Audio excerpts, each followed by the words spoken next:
Ah, rénover un appartement haussmannien, c'est un peu le rêve parisien, non? Mais attention, c'est un sacré défi. Comment fait-on pour transformer cette icône en un lieu de vie vraiment moderne sans pour autant perdre ce qui fait tout son charme, toute son âme? C'est un véritable exercice d'équilibriste. En général, quand on pense haussmannien, il y a 3 mots qui viennent tout de suite à l'esprit. C'est quasi instantané.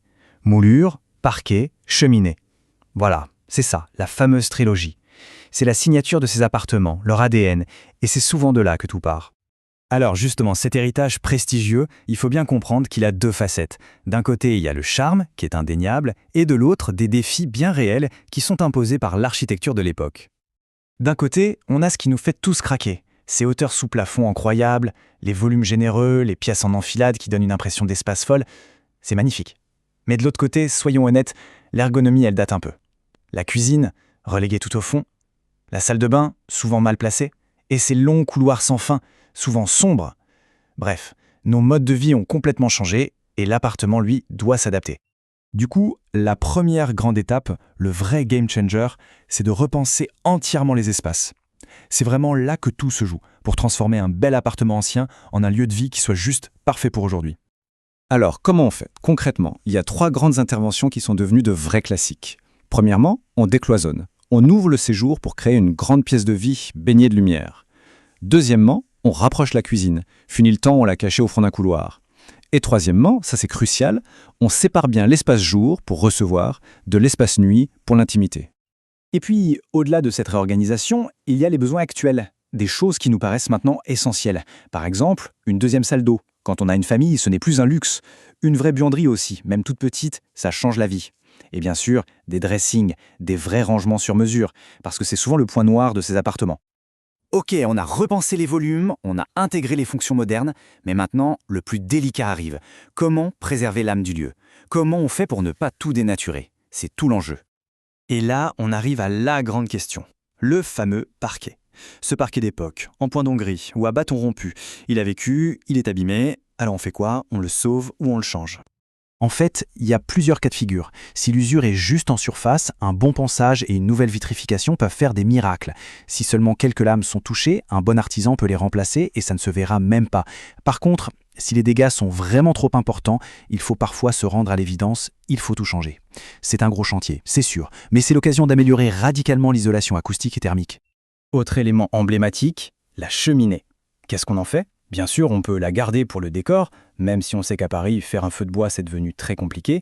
Une autre option, c'est de la déposer, pour gagner de la place. Et là, c'est intéressant parce que son conduit devient super utile pour y faire passer les gaines d'une VMC ou d'une hotte de cuisine. Et parfois, on a de la chance et on tombe sur une petite pépite, le poêle prussien. C'était un peu la version high-tech de la cheminée de l'époque. C'est beaucoup plus compact, ça chauffe mieux, et esthétiquement, c'est un cachet fou. C'est un véritable atout.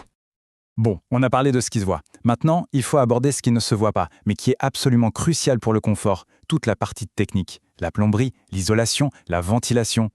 Allez, un petit chiffre clé mais qui change tout. 1 à 2 cm. C'est la pente minimale qu'il faut par mètre pour que les eaux usées s'évacuent correctement. Et ça a l'air de rien, mais c'est une contrainte technique énorme. Ça veut dire qu'on ne peut pas mettre une salle d'eau n'importe où. Plus on s'éloigne de la colonne d'évacuation principale de l'immeuble, plus il faut surélever la douche, les toilettes, et ça peut vite devenir un vrai casse-tête. Côté confort thermique et acoustique, il y a 2 points à ne pas négliger. D'abord, l'isolation.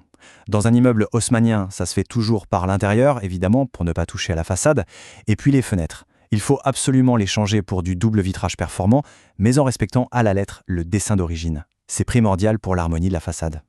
Et là, attention, une fois qu'on a bien isolé et changé les fenêtres, l'appartement devient beaucoup plus étanche à l'air. C'est une bonne chose, mais ça veut dire qu'il faut absolument penser à la ventilation.